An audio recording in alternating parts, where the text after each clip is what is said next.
dan menciptakan fondasi hukum, serta administrasi yang kelak membentuk kerajaan modern. Bahasa Inggris, hukum tanah, sistem pemerintahan, semuanya berubah karena dirinya. Hero bukan pahlawan tanpa celah. Ia adalah penakluk, pembenuhan dan sekaligus pendiri. Dalam satu tangan ia membawa salib, dalam tangan lain ia mencabut pedang. Tapi di atas segalanya, William adalah simbol tekad manusia yang tak terkalahkan, anak haram dari Falaise yang menaklukkan sebuah negeri dan mengukir namanya di buku sejarah selama-lamanya. Bab 7.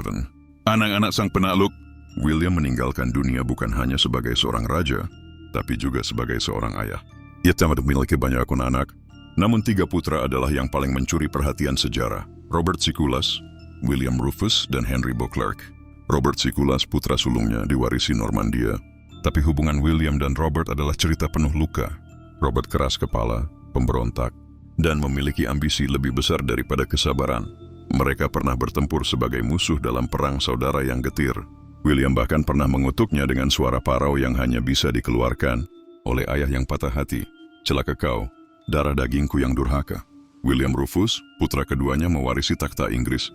Ia sudah dikenal sebagai William the Jew, seorang raja yang tak kalah keras dari ayahnya, tapi lebih sinis dan sering berkonflik dengan gereja. Ia berkuasa dengan tangan besi dan dikenal karena kecerdikannya, namun juga arogansinya. Nasibnya kelak akan berakhir tragis, terbunuh oleh panah misterius di hutan New Forest. Henry, si bungsu, cerdas, diam-diam menyerap pelajaran politik dari ayah dan kakak-kakaknya. Kelak dia juga akan menjadi raja Inggris juga, dan dikenang sebagai Henry Permer, seorang penguasa yang membawa stabilitas dan mewarisi sifat administratif William, membangun birokrasi yang teratur dan pemerintahan yang efisien. Meski William membagi kerajaannya kepada anak-anaknya, pembagian itu malah menjadi sumber konflik dan perang saudara bertahun-tahun ke depan. Takhta Inggris dan Normandia tak pernah sepenuhnya damai, karena anak-anak sang penakluk justru saling merebut satu sama lain.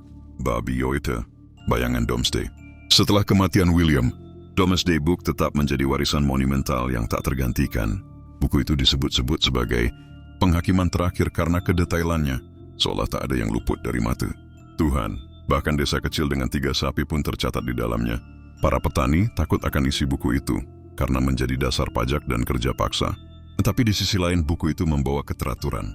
Untuk pertama kalinya dalam sejarah Inggris, sang raja tahu apa yang ia kuasai dan siapa yang harus setia kepadanya. Tidak ada satu penguasa pun sebelum William yang dapat memerintah dengan pengawasan sedemikian terperinci. Akibatnya, kekuasaan raja semakin menguat dan bangsawan tak bisa lagi seenaknya berbuat tanpa sepengetahuan mahkota. Sistem ini menjadi cikal bakal pemerintahan pusat yang efisien,